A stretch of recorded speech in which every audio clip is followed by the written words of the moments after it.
جن لوگوں نے اپنے پروردگار سے کفر کیا ان کے اعمال کی مثال راکھ کی سی ہے کہ آندھی کے دن اس پر زور کی ہوا چلے جو اسے اڑا لے جائے۔ اسی طرح جو کام وہ کرتے رہے ان پر ان کو کچھ قابو نہ ہوگا۔ یہی تو پرلے سرے کی گمراہی ہے۔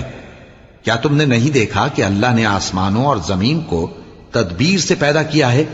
اگر وہ چاہے تو تم کو نابود کر دے اور تمہاری جگہ نئی مخلوق پیدا کر دے، اور یہ اللہ کو کچھ بھی مشکل نہیں۔ اور قیامت کے دن سب لوگ اللہ کے سامنے کھڑے ہوں گے تو غریب پیروکار بڑے بن بیٹھنے والوں سے کہیں گے کہ ہم تو تمہارے پیرو تھے، کیا تم اللہ کا کچھ عذاب ہم پر سے دفع کر سکتے ہو؟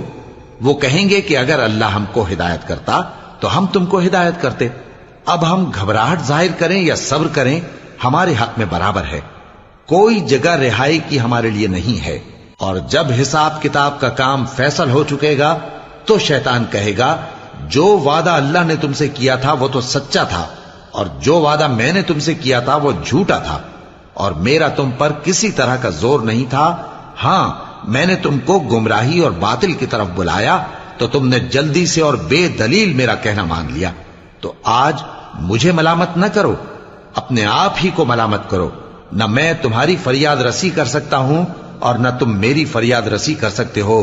میں اس بات سے انکار کرتا ہوں کہ تم پہلے مجھے شریک بناتے تھے۔ بے شک جو ظالم ہیں ان کے لیے درد دینے والا عذاب ہے۔ اور جو ایمان لائے اور عمل نیک کرتے رہے وہ بہشتوں میں داخل کیے جائیں گے جن کے نیچے نہریں بہہ رہی ہیں۔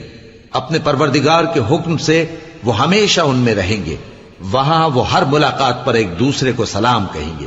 کیا تم نے نہیں دیکھا کہ اللہ نے کلمہ طیبہ کی کیسی مثال بیان فرمائی ہے؟